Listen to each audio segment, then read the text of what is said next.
And this is a learning for me and maybe for you all. ASU has a beautiful facility they just created that's for hybrid events. So we're all learning together. We have people meeting in here, which I'm sure you can hear, and then we can see you. Hopefully you can see us. And I am on a vertical learning curve of tech, so bear with me, but so far I think I've memorized everything. So we are going to have the speakers on RTO efforts in the West, 4 speakers. The purpose is to educate and to point out where the pinch points are, you know, the pros, the cons, what would cause us to move forward more quickly, more slowly, etc. So this is educational, so please, I think you can put something in the chat or just ask your question as we go along. I think it'd be okay. I'm going to do a brief intro right before each speaker goes. We're going to start with Doug Howe. But first, I'm going to tell you who's on the phone and who's in the room. Because the people in the room are hiding. There is, I'm just going to go with who's in front of me, Commissioner O'Connor with the Arizona Corporation Commission. So please don't talk about any live active proceeding. I don't think this subject matter will take us there. And then Commissioner's Policy Advisor, Tom Broderick. Then we have Doug Font in the back, who's represents Azisa, and Greg Bass with Calpine, and Shelley Gordon with the Community Choice Aggregation event and group initiative in Arizona. And then Greg Patterson, who's hiding with the Alliance. He looks quite good though. And then let me see, on Zoom, we have Amanda Ormond. We have with Western Grid Group and others. We have Sam Rugel, expert from TEP. We've got Christy Coca with APS, Bruce Rue, who you're going to hear from with FPP, Doug Howe. And then somebody and see if maybe it's something worthwhile bringing up in the meeting. We can hear someone chatting, so you might want to mute your microphone unless it's really juicy and we all want to hear it. We've got Eric Connor with TEP and Frank Afranji, I believe we call with the president of Northwest Power Pool. We have Jerry DeRosa with ASU, Greg Carrington with Northwest Power Pool, Jennifer Chamberlain with Sea Power, Johnny Key with Freeport McMoran. We have Justin Joyner with APS, Kara Hornstrom with SPP, Kevin Higgins with Energy Strategies, Mark Hartman, City of Phoenix, Nick Brown, City of Phoenix, Scott Miller with Western Power Trading Forum, Steve Alea with the Commission, and Terry Page from NL. Did I cover everyone, I hope? Vicki, just for the record, it's Arizonans for Community Choice. Yeah. Arizonans for Community Choice. That's because we're recording this, so we have that. All right, well, let's kick this off because we only have about an hour and 20 minutes to go over the material before we go into the formal meeting where I need to not lose my board members because we need a quorum. And so welcome, and Doug Howe, why don't you get away? I'm going to introduce him first, though, sorry. Doug Howe is a member of the Western Grid Group, which consults with regulators, legislators, and energy offices in states throughout the West on electric power issues, particularly regarding renewable energy and regional market development. He is formerly a member and previous chair of the EIM governing body, a former regulator in New Mexico, and a consultant with International Energy Consulting Company, IHS. So we look forward to your comments, Doug. All right. Well, thank you very much, Vicki, and good afternoon to everybody there in Phoenix. I'm sure during the course of the next 90 minutes or so, we will get into a lot of the detail about how RTOs work and why they would be a good thing for the West and in particular, the Southwest. My introductory remarks are going to be more narrowly focused on giving you an idea of what is currently going on in the legislative and regulatory fronts with respect to RTO formation here in the West and why the interest in RTOs is gaining momentum at this particular time. So as backdrop to this discussion, we can start with the California ISO's implementation of the energy imbalance market back in 2014. Today, every investor-owned utility and many publicly owned utilities in each Western state except Colorado has joined or has announced that they will join the EIM. Gross savings to customers have amounted to about 1.4 billion since the EIM commenced operation. So the success of the EIM in part largely spurred interest in developing Western markets to go further than the EIM to a day-ahead market or even to a full-on RTO. There is a CAISO initiative to develop a day-ahead market, which will resume in October, and the Southwest Power Pool has started its energy imbalance service and intends to develop a Western RTO as well. With that as a backdrop, what's going on at the state level? And the answer is quite a lot. So we're already on slide number 1 here. And in the top 3 rows, I have highlighted the most forceful action. And that is happening at the moment in Nevada and Colorado legislatures. In 2021, the Nevada legislature passed SB 448 and the Colorado legislature passed SB 72.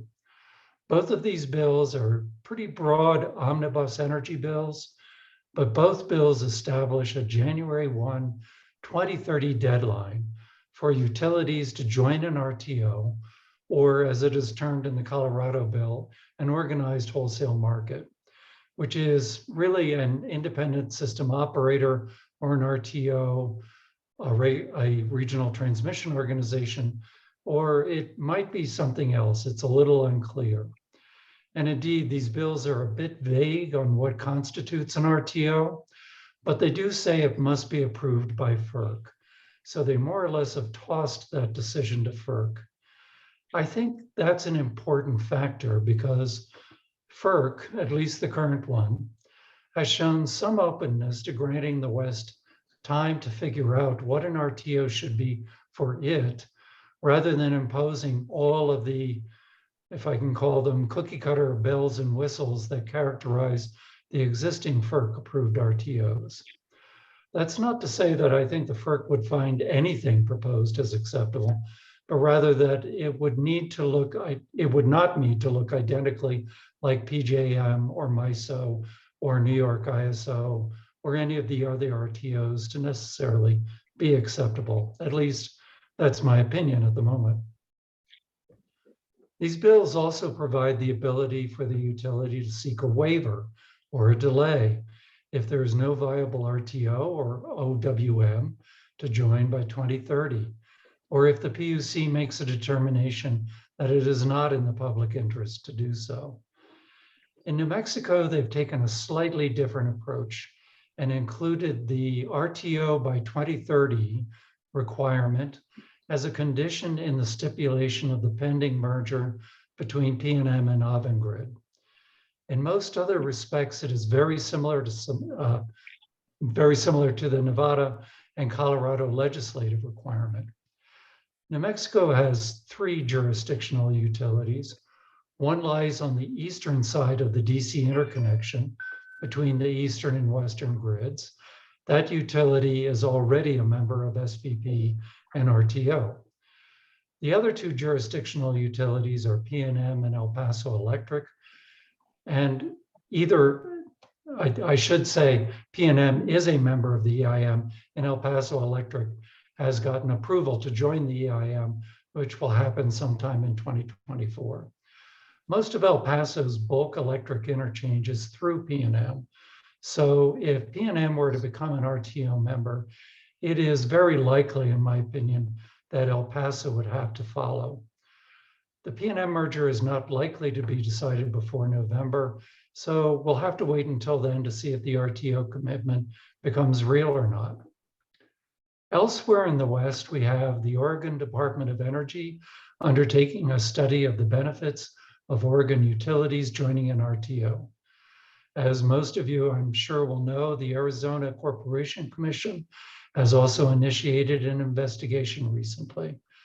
And lastly, the energy offices of Utah, Colorado, Idaho, and Montana collectively received funding from the US DOE to engage consulting firm Energy Strategies to do a comprehensive study of RTO benefits for the entire West. I'll have a bit more to say about that in just a minute. The West, and especially the Northwest, has a history in the late 90s and early 20s of trying and failing to start up an RTO. So why now? Why is the interest back more widespread and gaining more attention and traction than it did 15 to 20 years ago?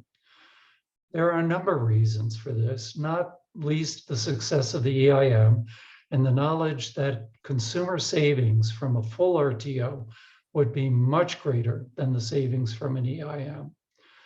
However, for many, the main driver, I believe, is the urgency created by several Western states that have enacted mandates to reach 100% carbon-free electricity, generally by 2050 or earlier. As this slide shows, 6 of the 11 Western states have legislative mandates. Arizona, as I'm sure many of you know, has also a proposed ACC order to achieve 100% carbon-free by 2070, which I believe is out for public input now and slated to be voted on by the end of the year. So why would these mandates increase the interest in Western RTOs? Well, the reason is money, as it usually is, but by that I mean these states are going to have to start planning now on how to meet these seriously big mandates. And those plans have to include several long-term decisions on what to retire, when, and what to replace those retirements with. For each utility with a mandate to plan as a standalone unit without shared resources across a broad market footprint will cost billions more than planning within a coordinated footprint where resources are shared on an hourly and daily basis, on an economic basis as well. If you would go to the last slide, thank you. I mentioned the state-led study earlier. The top headline there is shown in this slide. Savings of about $2 billion a year by 2030 for the entire West. 176 million would be Arizona's share of those savings. The savings go down if the West starts to get diced up by either leaving CAISO out or leaving out a group of Colorado-based utilities that have closer ties at present with the Midwest than they do with the coastal West. Nevertheless, the savings are considerable in all cases. One way to interpret this state-led study, and these numbers in particular, is as a measure of how much more customers will have to pay if the status quo is maintained. And meeting these clean energy mandates is done within each utility on a standalone basis. Remember, these are annual numbers we're looking at. So multiplying them by about 20, a 20-year span, would be to see a more accurate gauge of how much we would have to be spending doing these clean energy mandates on a standalone basis rather than through an RTO construct. So with that, Vicki, I'm going to turn it back to you.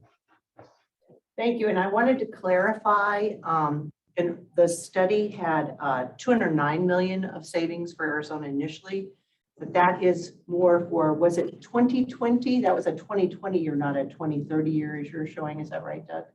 That's correct. That was an early preliminary result, was a 2020 study. The final result was just released this past week. And of course, we're well past 2020, so they did not include those in the final report. Okay, thank you very much. And we're going to let each of the speakers do an overview, and then there should be some wonderful questions. If you don't have any, I do. Okay, so next will be Bruce Rue, the Senior Vice President of Operations for Southwest Power Pool. He's been with SPP for over 30 years in engineering, planning, markets, and operations, and his experience is too vast to go through at length. So, Bruce, if you want to offer any more about your experience, please do so, but your credibility is established.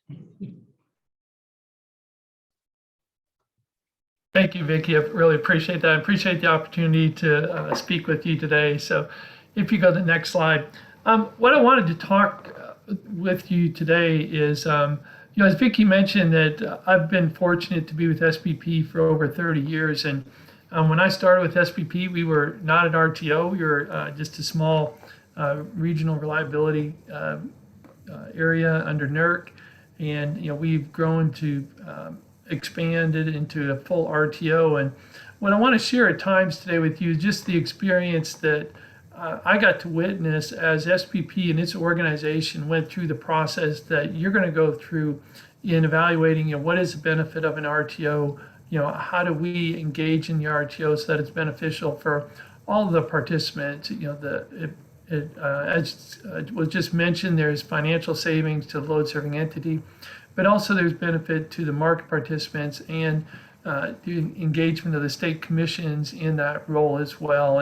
And just being able to see what SPP went through as it transitioned from initially providing just a regional tariff into an energy imbalance market that we ran for 7 years, and then transitioning into the full integrated marketplace and day two market, as well as, we have 14 states that we operate in, and we have a regional transmission cost allocation, and the states have responsibility for that. And that was an important process that we went through in our governance in setting up our RTO.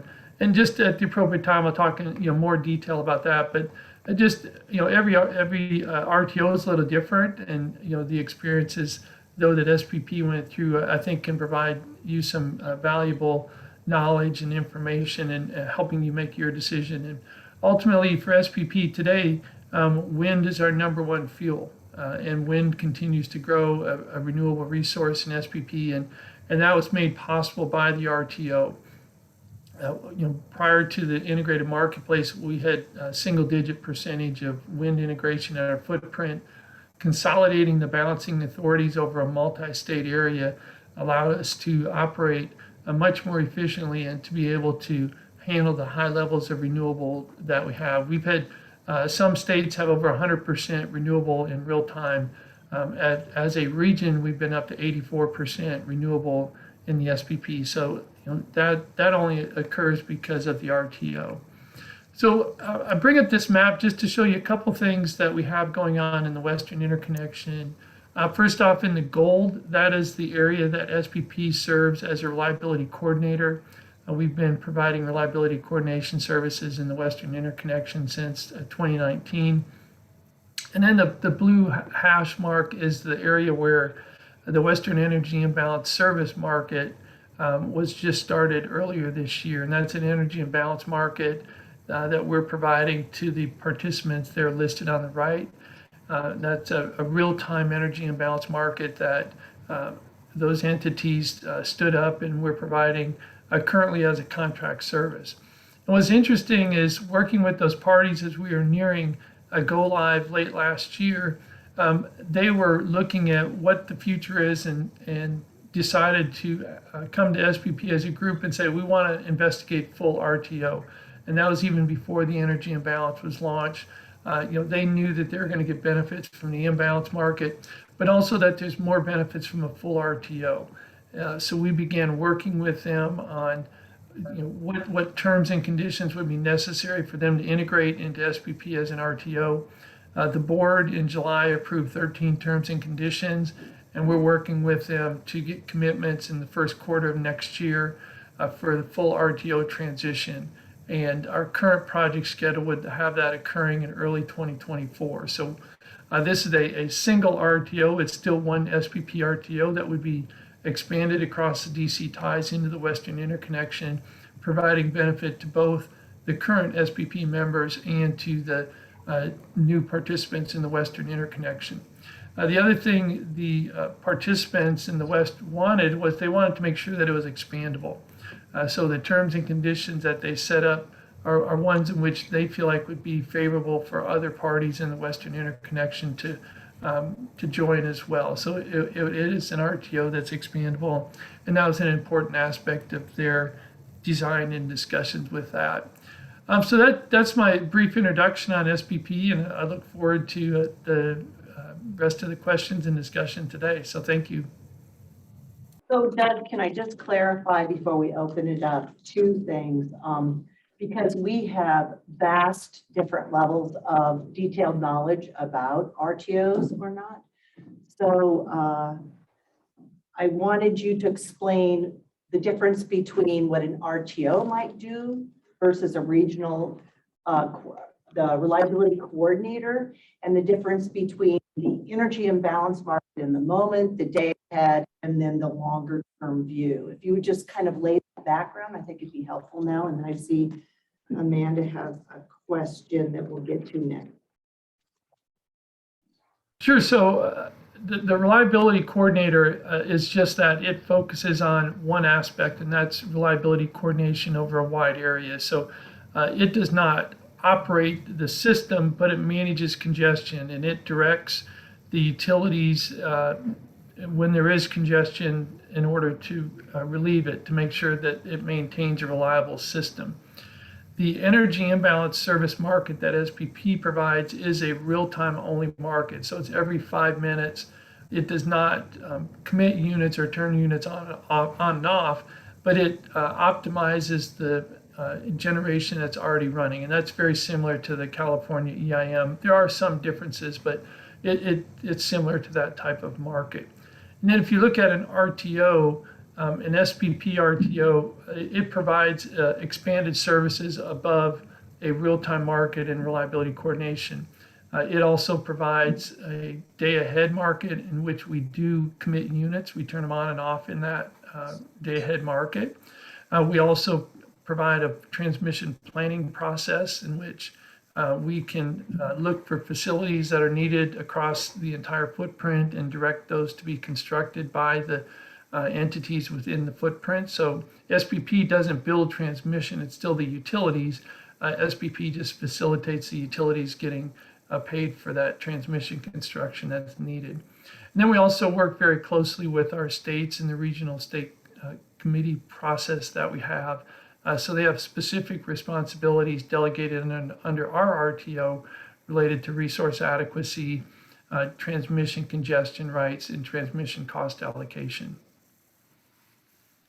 Okay, I have one other question, and that is, since we have this visual up, my understanding, and correct me if it's not complete, is that when the polar vortex happened and Texas experienced its problems, because it's more isolated, and SPP is next to MISO, and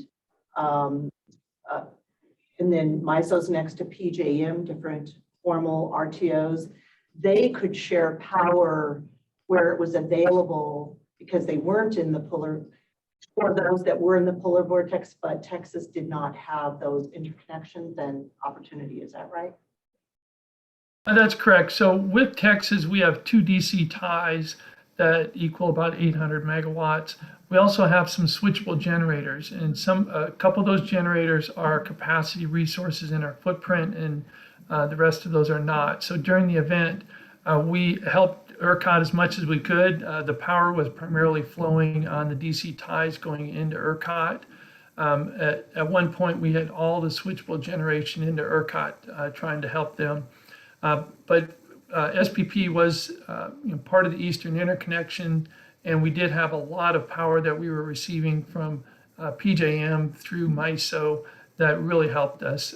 We had at times received up to 6,000 megawatts of energy that was flowing, and prior to the winter event, we had never flowed over 3,000. So, close coordination on a wide area allowed us to really help our footprint and minimize the impact of the cold weather event.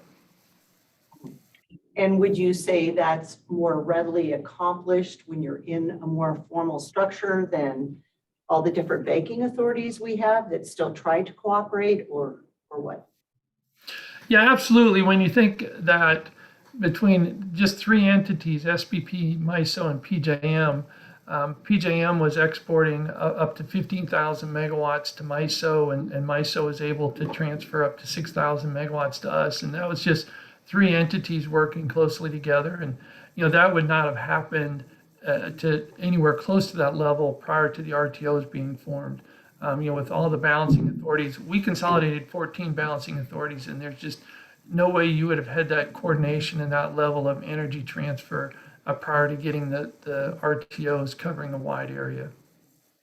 Okay, thanks. And I'm sure there'll be more questions. Amanda has one right now. I'm going to open it up widely, but while the map is up, so I'm not tech challenged to go around slides all the time. It's a personal thing here.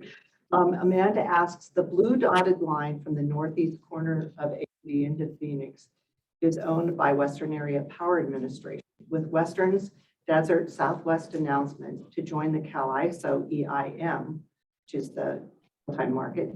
They will remove themselves from SPP EIM ? Yeah, will they? Is that correct? And then will they be removing themselves from SPP? Okay, well, the WAPA DSW area is the one that was joining the California EIM. We're still working with the WAPA regions listed there, Upper Great Plains, the Rocky Mountain region, and the Colorado River Storage Project to join the RTO. So they're not transitioning to the EIM. So my understanding, though, is that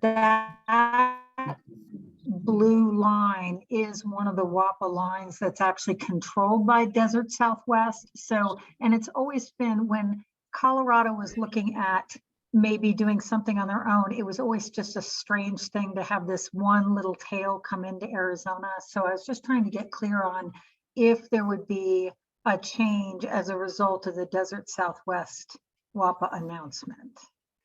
Okay, my understanding is that would still stay in with SPP, but since you're questioning it, I'll have to confirm that. It's a line that goes down to Pinnacle. Okay, and then who is the operator for the other part of the blue hatch line that dips into Arizona? That goes from Utah into Arizona. Who's the market person there, or the BA? Is that the Deseret area that you're looking at? I don't know, Vicki, do you know? So I don't. You're talking about, I can get my. Everything in the. Yeah, the northern Arizona portion that goes. Yeah, I don't know. Okay, I'd be curious to know who is the BA that you're providing energy imbalance service for that's in northern Arizona, because I just don't see a geography that I recognize, and maybe somebody else on the call knows. Okay, well, it's the WAPA. We have two BAs in the WISE. It's the two WAPA balancing authorities that participate in the WISE, and my understanding that's Deseret load that's in the WAPA BA. Okay. Please save questions till the others come, if hopefully that addressed it. Amanda, if you don't mind. Okay. Thank you, Bruce. I'm sure there'll be more. And let's go back to our next speaker. And our next speaker will be Frank and Greg. I'm going to introduce Greg. Frank's there for support. Greg brings over 37 years experience in the electric utility industry. Greg is currently the Chief Operating Officer for the Northwest Power Pool.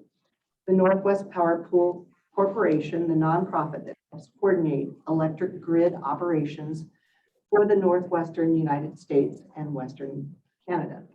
Welcome. We can't hear you, Greg. Well, Frank's going to start. Oh, yeah. there's Greg. Vicki, I'm going to start and then I'll pass it on to Greg. Frank's the number one guy. Introduced you, Frank, as the number one guy. Okay. I guess I'll introduce myself very quickly. Sure. Frank Afrangi, I'm just the president of the Northwest Power Pool, and I'll do a very quick flyover of what the pool is in about 5 seconds, and then we'll move to talking about the resource adequacy program that we're working on. Just as I said, in a quick flyover, the Northwest Power Pool has been in existence since 1942. As a matter of fact, it's even been longer. In the Northwest has been several utilities who have been cooperating informally since 1917, but in 1942, they formed the Northwest Power Pool. Today, the pool deals with issues such as contingency reserve resource sharing programs, frequency reserve sharing program, which is unique in the United States. We have we're the coordinator of the Northern Grid Regional Transmission Planning Organization. We also are involved in the administration of and coordination of the generation on the Columbia River, as well as which is called the PNCA. We have several committees, operations committee, planning committee. We do a lot of training across the West. Our footprint, if you look at this map, extends from the 2 Canadian provinces to the 8 states that are colored and cross-hatched. The areas that are colored at this stage are the 20 participants who selected to participate in our resource adequacy development program. The cross-hatched areas are entities that we're in active discussion with, in addition to active discussion in other areas outside California for the possibility of joining what we term as the RAP, Western Resource Adequacy Program. Our program started in 2019. We have completed several stages of design, which I'll address in the next slide. But at this time, it's suffice to say that we have gotten quite a bit of traction and moving quite progressively towards completion of this activity. As Doug has mentioned earlier, there were several attempts in the past that didn't quite work out. However, this development seems to garner a lot of support from the participants across the board, from regulators, from consumer-owned utilities, what have you. Just very quickly, this project timeline, and Greg will get into the details, some of the details. Before I say that, since we're doing such a quick high flyover, I urge you to go into the northwestpowerpool.org, and there's a plethora of information about the design, about the timeline, even videos that explain what we're trying to do. As you could see from this slide, that we have completed phase 1 and phase 2A, phase 2B, and we're just about ready to jump into the implementation of the program after we completed the design aspects, the detailed design aspects of the program. As many of you know, we have hired the SPP since they stood up a resource adequacy program earlier today than we did to assist us in the design process. And we're at this stage moving and hopefully jumping into the next phase of the implementation, which if you look at the bubbles up on top, the pink bubbles, we had stood up a interim program, which is no more than a clearinghouse for the summer and winter, the past summer and winter, to make sure while we're designing this program, if there are any capacity issues, that we will be able to handle them. And certainly it's very rudimentary. However, the program was used successfully several times by the entities who are participating in it. As I said, we're just at the cusp of moving on the non-binding forward showing part of the program, which means that people will engage into the program, will start testing the program after they supply us with the necessary data to stand up the program. But there would be no penalties associated with if people don't meet the requirements of the program. It's basically a time of testing, innovation, iteration, getting us better. And then at a certain point, once we're satisfied and we have the appropriate number of participants, we move into the binding phase of the program, which starts around January 23, 24. And in that phase, people are required to meet by agreement the requirements of or the terms of the contract.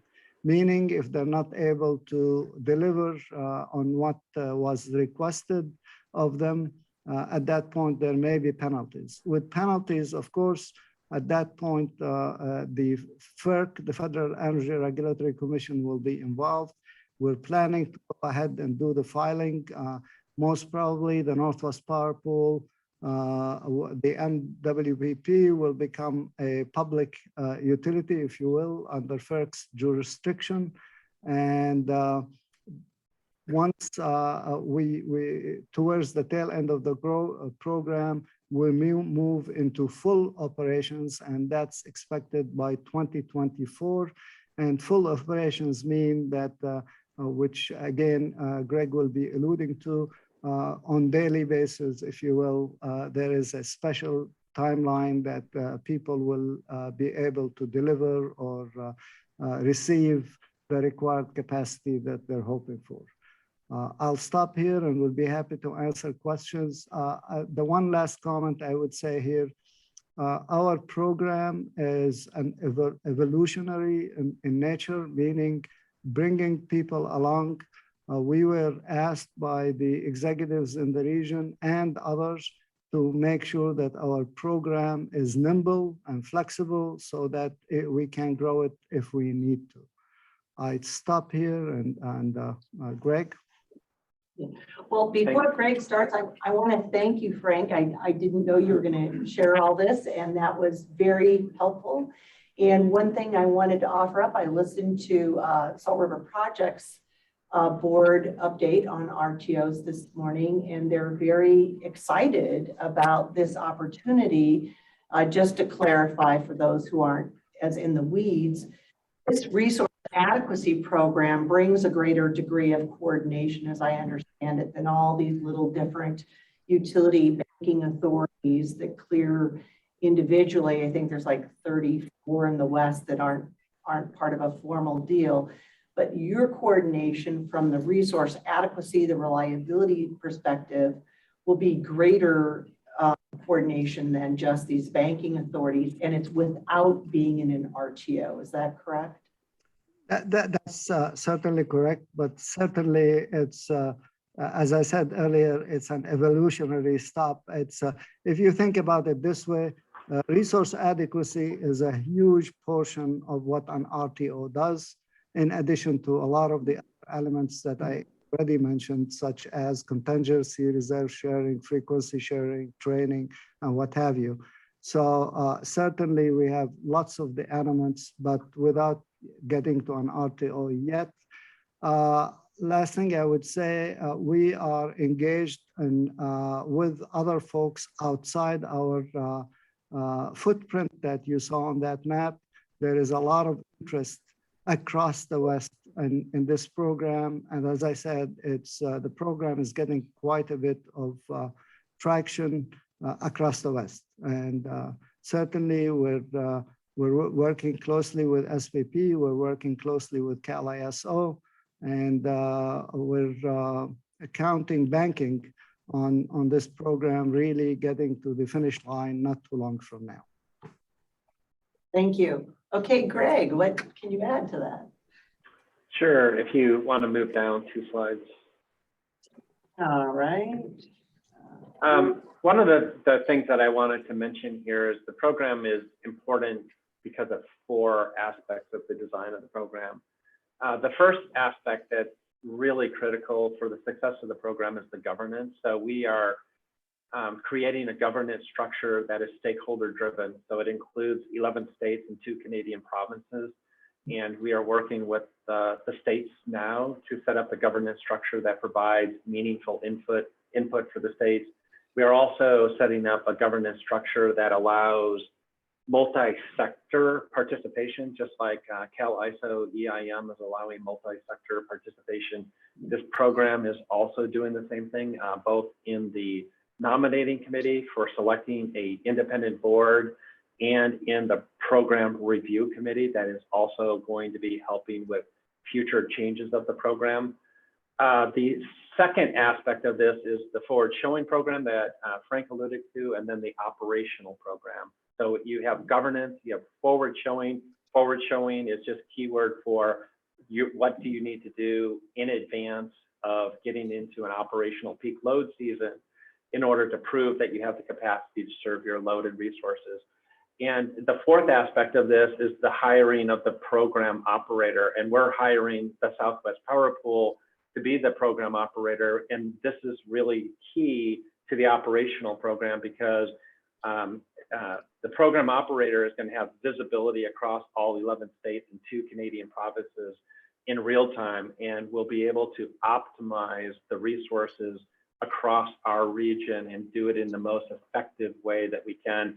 And to be able to, you know, for this program, the thing that we're trying to optimize right now is reliability and having the capacity available when we start to get into shortages in our region. So having that visibility, having the not only the capacity visibility, but the transmission visibility is going to be able to unlock the diversity.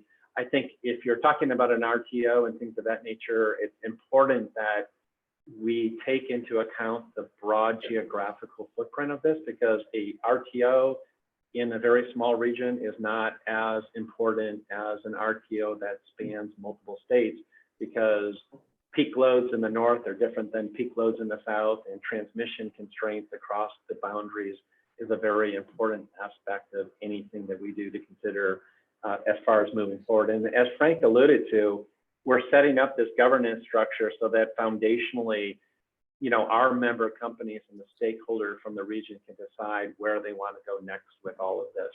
You know, if they want to look at energy in addition to capacity, we have the ability to do that. If they want to talk about transmission planning, we already do that in the north. We're in charge of the northern grid aspects of this. We can do that as well. So very expandable, very flexible, very dynamic. We know it's not perfect, and we're planning on basically improving as we go. So if you could go on to the next slide, and the next slide is just basically a close-up view of, you know, really what happens. And I think you may not see everything on this because it was a PowerPoint slide that had multiple aspects of it, and it looks like you're only captured that one right there. Yeah, you probably don't see the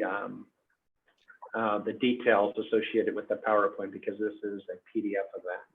So just be aware that during the operating day, if we expect that there's going to be a capacity shortfall across this broad footprint, the program operator is going to be looking at doing daily assessments as to how the market is set up, whether there's expected to be a shortfall or not.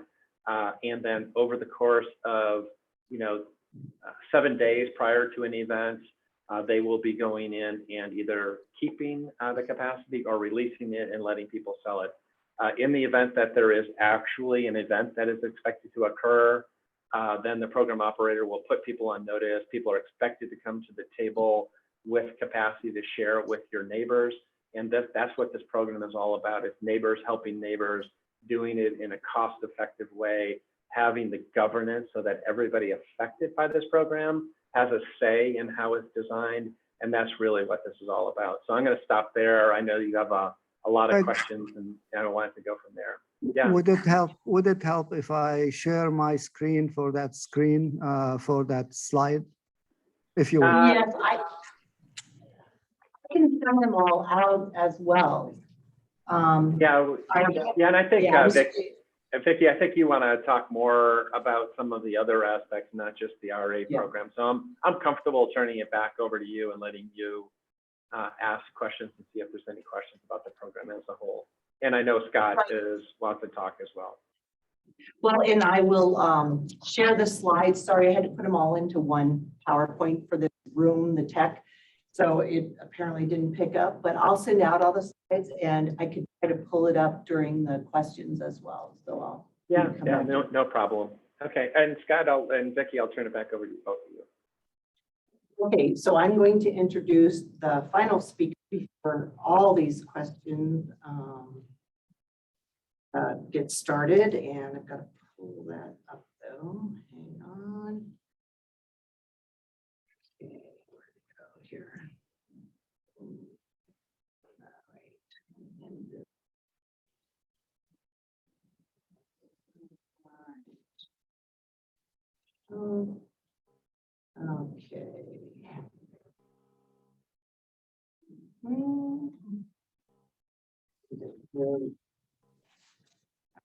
Okay, all right.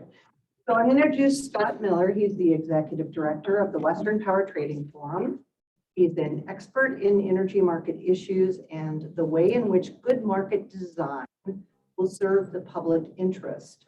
Scott has considerable experience in the relationship of credit and financial markets with physical energy markets. Scott is an advocate for parties that wish to transact in competitive, efficient energy markets. So take it away.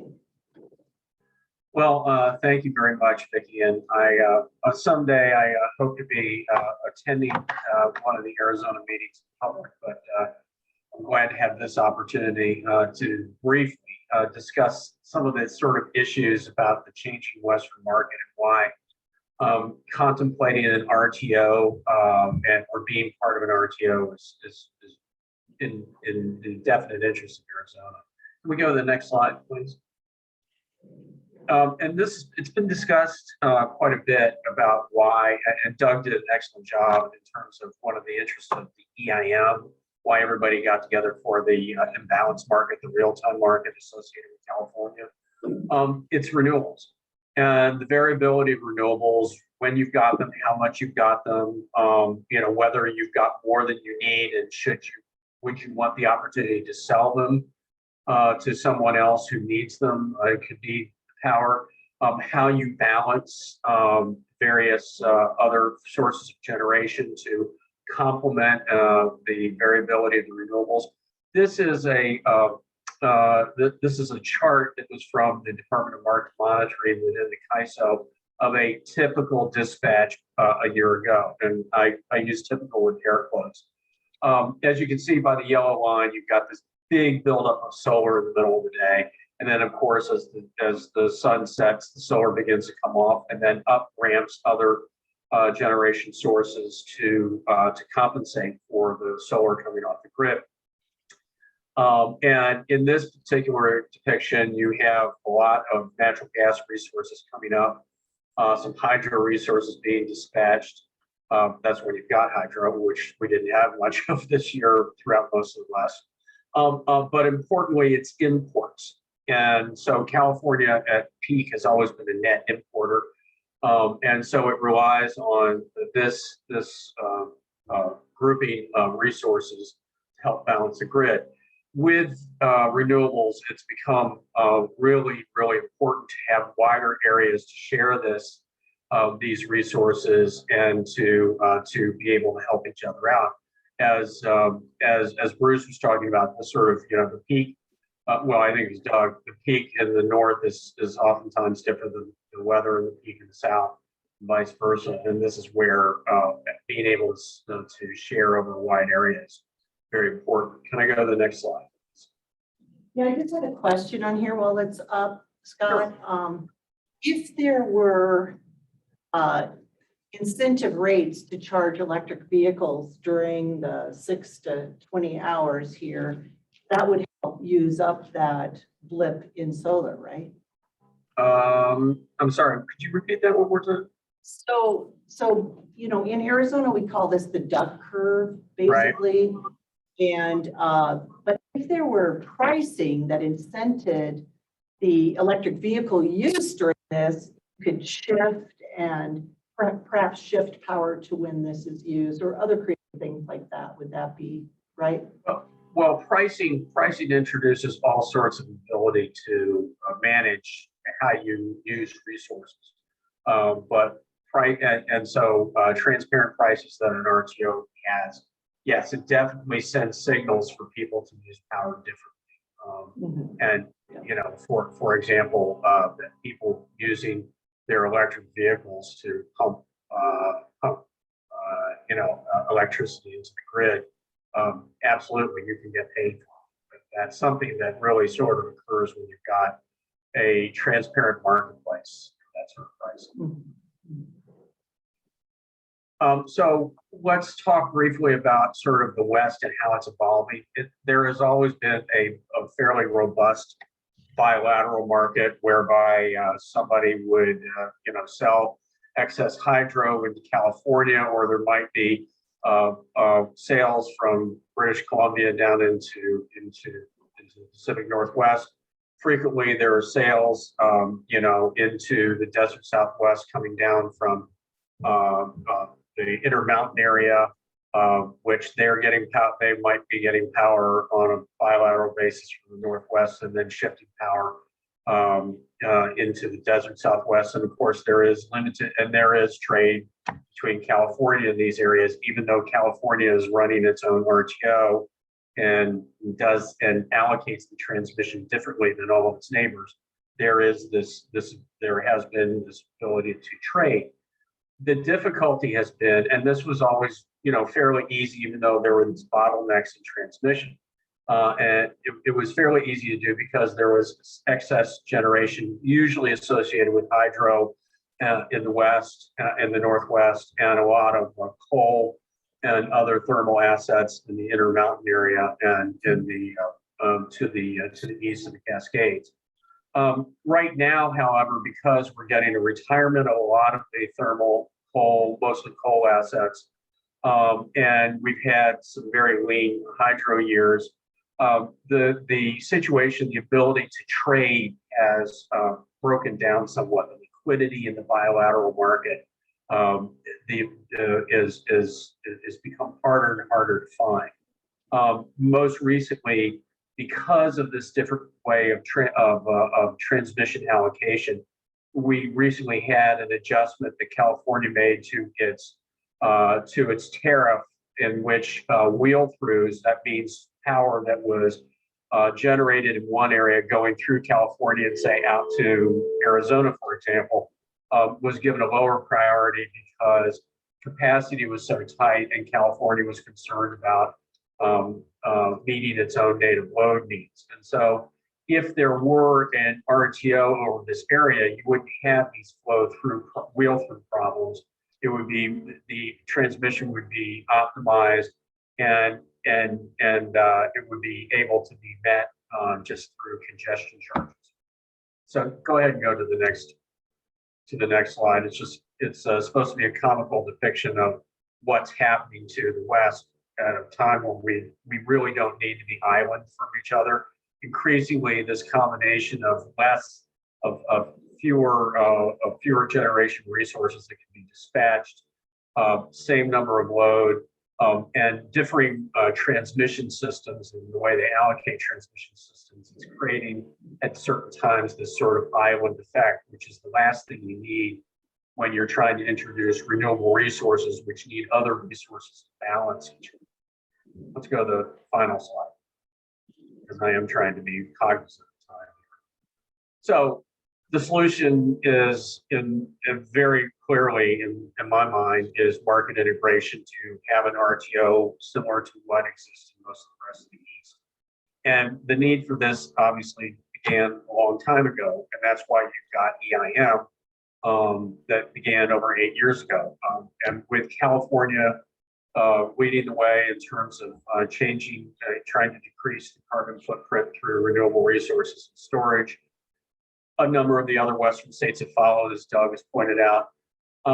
You're still going to need some way to use the remaining thermal generation over a broad area to share and buy and sell to help balance these new renewable resources. In order to introduce renewable resources reliably, I would submit that you need an RTO to make that happen. The bigger the region, the better to move the power where it's needed.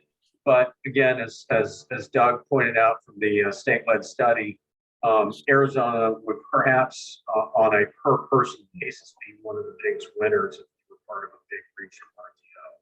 So hopefully that was brief enough and gave some food for thought. Okay, thank you all, and I want to put it up for questions. I'm sure someone has a question. Oh, Doug in the room, okay. Yes, and this is for any of the speakers. If you're trying to build an RTO here in Arizona, what do you think are the most critical first 2 or 3 questions to ask to address them? If I'll ask that. Did you all hear that? What are the first couple of critical questions to ask if you're considering joining an RTO, since there's been a docket opened in Arizona? I'll take a shot at it. I would say, first of all, it's governance. Does the governance, is it fair? Is it independent? When we talk about governance, we're talking not just about the governing structure. Usually it's a board of governors or a board of trustees. Whether it's independent, it's not tied to any one particular industry sector. One of the things that's keeping people from joining California outright is that its governance structure is dictated by the governor of California. No transmission owner in its right mind would turn its transmission over to an entity that is controlled out of political entities in Sacramento. So governance, and then quite frankly, beneath that governance is how the committee structures listen to market participants. Do they give the states? I will tell you, I used to work for PJM a while ago. One of the mistakes we made was we didn't give the states enough power fast enough. We didn't build them into the governance structure. So there's a place for the states to play a role here, and you've got to take care of that too. So I would say that the big thing is asking questions about the governance. I think the cost benefit analysis has been done in several studies. It's pretty much a no-brainer. But you've got to have that comfort from the governance structure working. And I'm just going to add to Scott. I agree that the first one is governance and setting up something that's, stakeholder engagement for the people who are affected by an RTO, and making sure you have the right people in the room, not only the utilities, but also you have to have the state regulatory agencies in the room. You need to have the people who are affected by that, some of the ratepayers and some of the public interest organizations need to be in the room as well. I would add that the 2 other things that are really important is that geographical diversity that we're talking about, because the most effective way of being able to benefit from the program is to leverage the diversity of both the loads and the resources in the transmission. And so you really need to have a broad geographic representation. And then finally, the last thing is having somebody to operate it, have somebody that's reliable, that can knows what they're doing and can see across the footprint and help with the both the effectiveness and the efficiency of whatever program you set up as well. So this is Bruce. I just agree with what's said. Probably the one thing I would add that we can't forget about is that overall the market has to be designed for the benefit of all the market participants, and that the governance structure should lead you to a appropriate market design. But that's your starting point, bringing into how you design the market so that all the participants benefit from it. Bruce, will you add to that? I know that SPP has been touted as having an excellent governance structure for state input and how that works. Sure. So in Southwest Power Pool, we have our governance is under two bodies. One is our independent board of directors, where the members actually sit with the board and vote on everything before the independent board. And then what we've also done, which is really important and what you're alluding to, is that we have a regional state committee that has a representative from each of the state commissions that want to have a participant in that. And this regional state committee has specific responsibilities, and they actually have 205 filing rights. And they are the ones who made the decision for regional cost allocation on how that's going to be spread. And in the design of the RTO, we did that because it was important to have the states engaged in the RTO because it was going to affect them. You know, it affects the transmission cost allocation. It affects, you know, the costs that everyone's paying throughout the footprint. And by having specific responsibilities, such as the resource adequacy as well, we knew that the states would be engaged with their members and that it would provide a better governance overall for SPP and better support for the actions that the RTO is taking. Shelley, did you have a question? I did. What would be the downside? Why would a regulated utility not want this? You want to talk about that? Being sort of devil's advocate here. I can probably throw in there, Vicki, if that's appropriate at this point. Sure. There are some things you have to consider when you take on an RTO.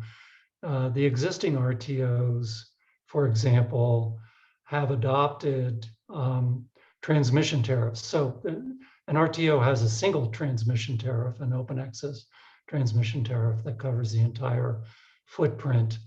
And the goal, the gold standard, so to speak, is to have a single transmission tariff rate cover the entire footprint. It might be postage stamp, it might be, you know, it might be license plate model, but it's one rate. And you will know as regulators, any regulator would know, when you start changing rates dramatically, you create winners and losers.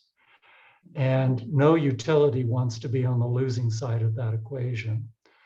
And so that always comes up as one of the very first reasons that a utility is going to be resistant to joining an RTO because of revenue shifting, and they're worried about losing revenue as a result of this. Now, there's a lot of things that can be done to mitigate that.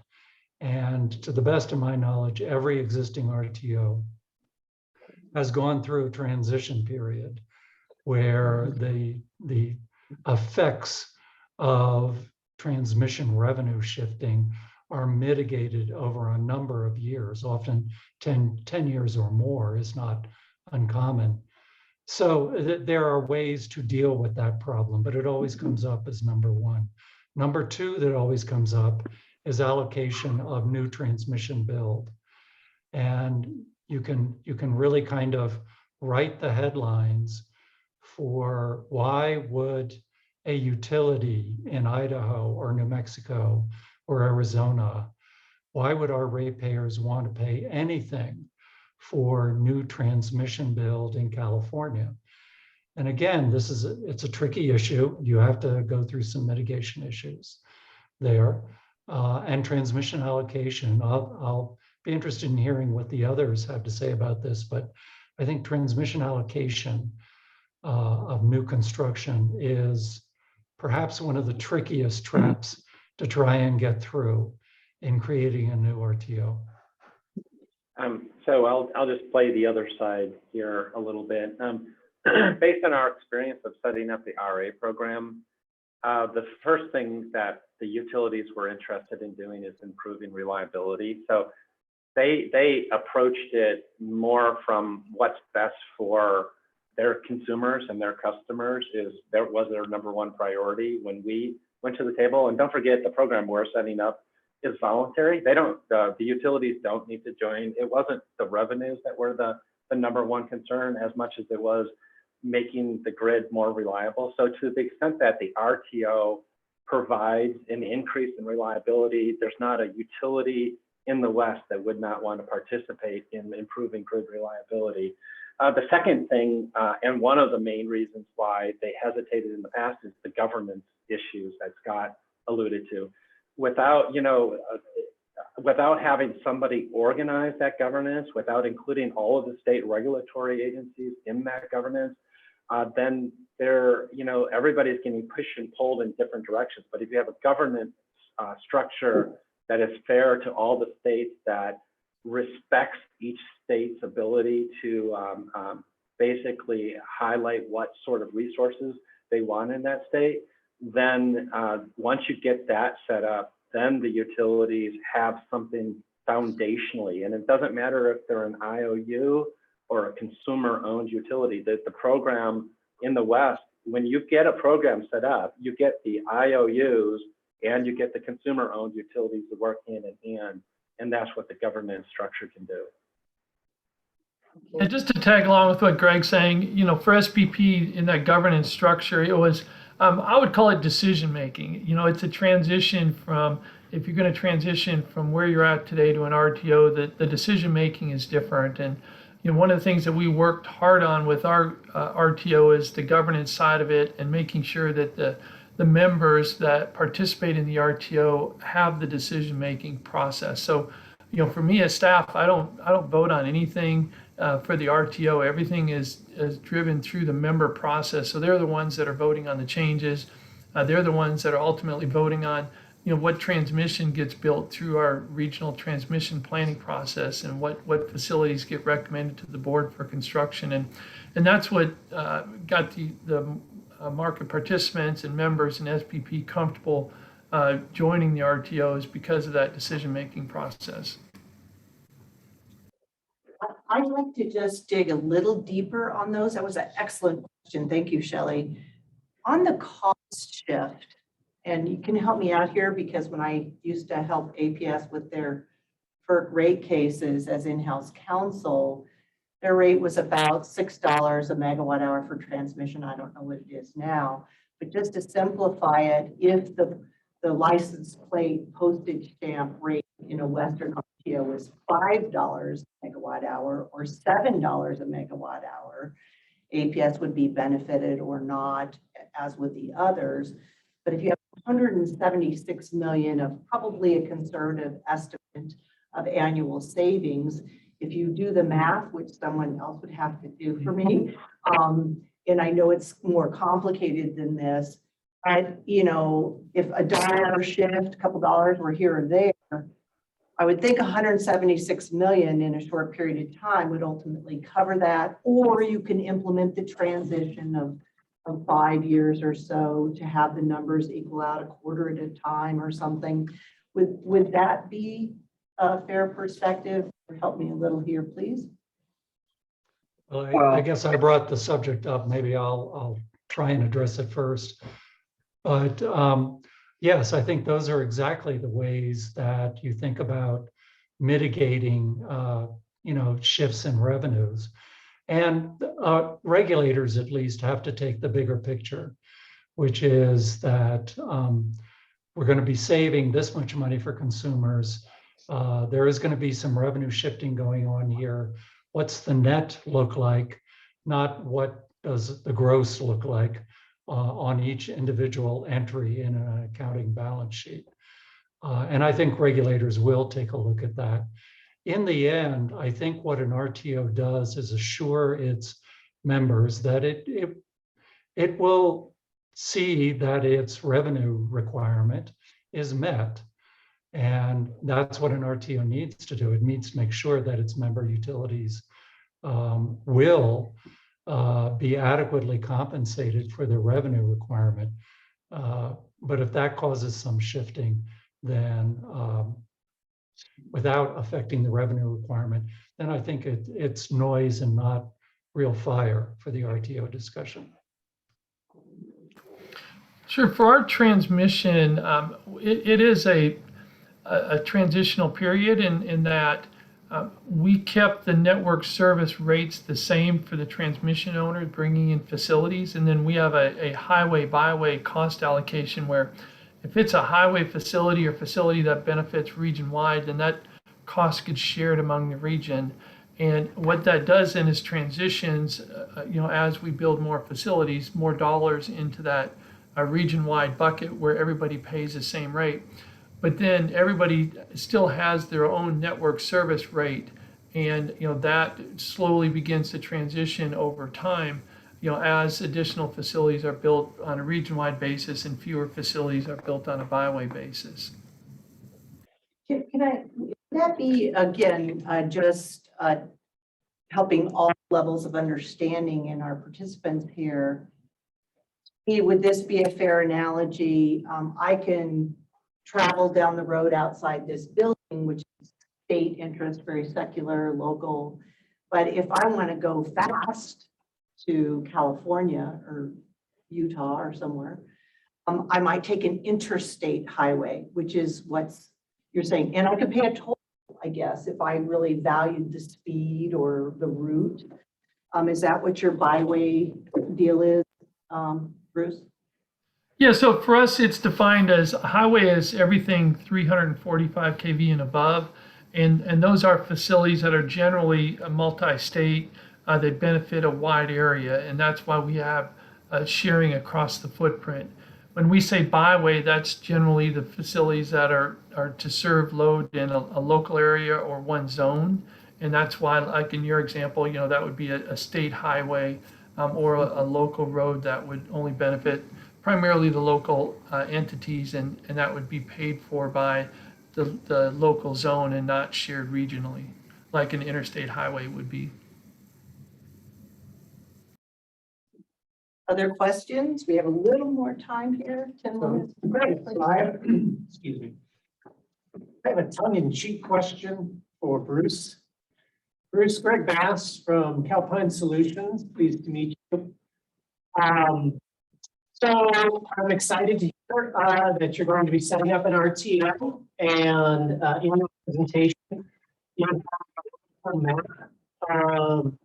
Your what I believe to be will be your member states and service territories that will be part of that RTO. And it occurred to me, looking at that map, that you may need to be considering a change to the name from Southwest Power Pool to what?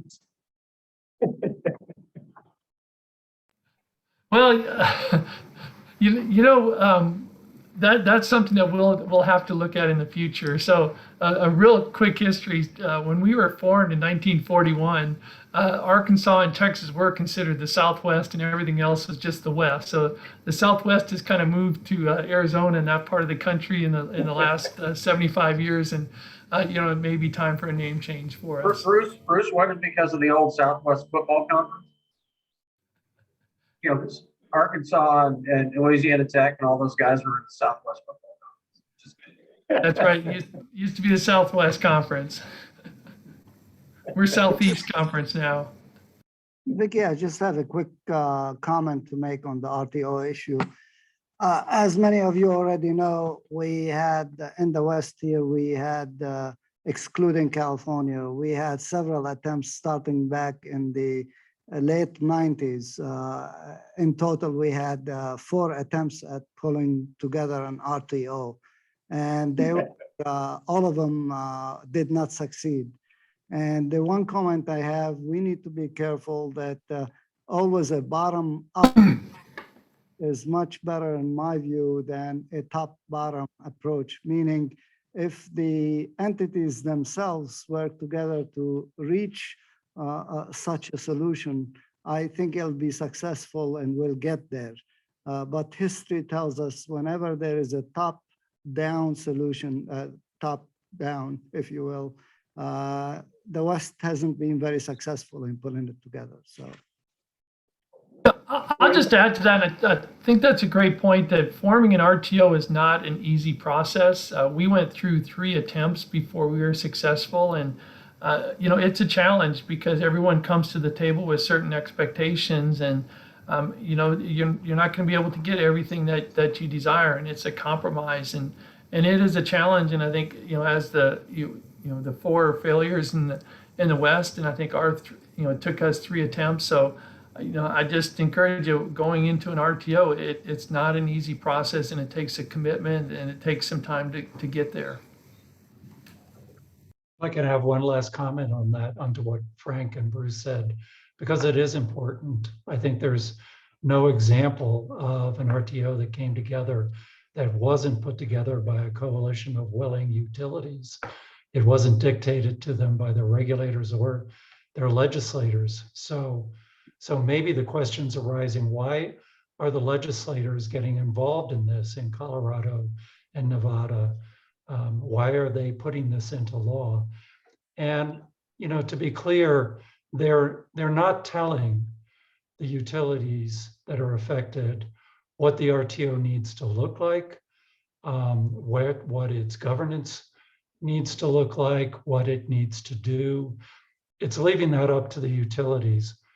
Really what it's doing is telling them that the legislature and the state think that this is the best policy for the state to be moving in this direction. And we don't want you to take forever moving in this direction. So we're giving you 9 years to do it. And we hope you can do it faster, but we're not telling you how to do it. So I think it's an important, distinction. Well, I think we're going to wrap up with that, and I just want to echo that because as former FERC legal counsel for APS in 1984, when I was 10, the Western Power RTO, I forget the name back then, WRDA or something, to FERC, and here we are now, almost all those years later, still not having accomplished that. So 9 years sounds good. And sometimes a little push is needed to make change. So great. Well, I really appreciate your time. This was recorded and we're available if anybody wants them. And I think it was helpful. So I'm going to give a 5-minute bio break because we have our formal meeting and we need to accomplish that.